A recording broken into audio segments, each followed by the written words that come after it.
আসসালামু আলাইকুম এভরিয়ান, আমি মাসুমা। স্বাগতম আমার রান্নাঘরে।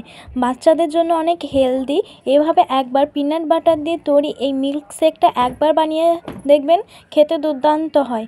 তার জন্য প্রথমে একটা কলা ভালো করে আমি ছিলে নিয়েছি। তারপর ভালো করে আমি গোল গোল করে আমি কেটে নেব। সবগুলো দেখছেন কাটা হয়ে গেছে। তারপর একটা মিক্সচার মেশিনে আমি এগুলো দিয়ে নিয়েছি।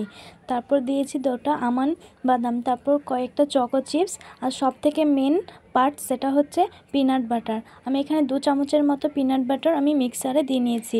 এটা দিলে দ্বিগুণ স্বাদ বেড়ে যায়। এটা অনেক হেলদি একটা খাবার। তারপর আমি ওখানে একটু দিয়ে নিলাম চকলেট সিরাপ আর একটু দুধ, আর সর্বশেষে একটু মধু অ্যাড করবেন, তাহলে স্বাদটা অনেক হয়। তারপর যে কাপে আমি ঢালবো সেই কাপে আমি প্রথমে একটু চকলেট সিরাপ দিয়ে নিয়েছি। তারপর দেখছেন মিক্স করা সে জুসটাও আমি দিয়ে নিয়েছি।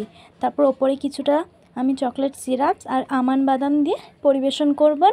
বাচ্চারা খেতে এটা অনেক পছন্দ করবে। খেতে দুর্দান্ত হয়েছিল। একবার বানিয়ে দেখবেন, অনেক ভালো লাগবে।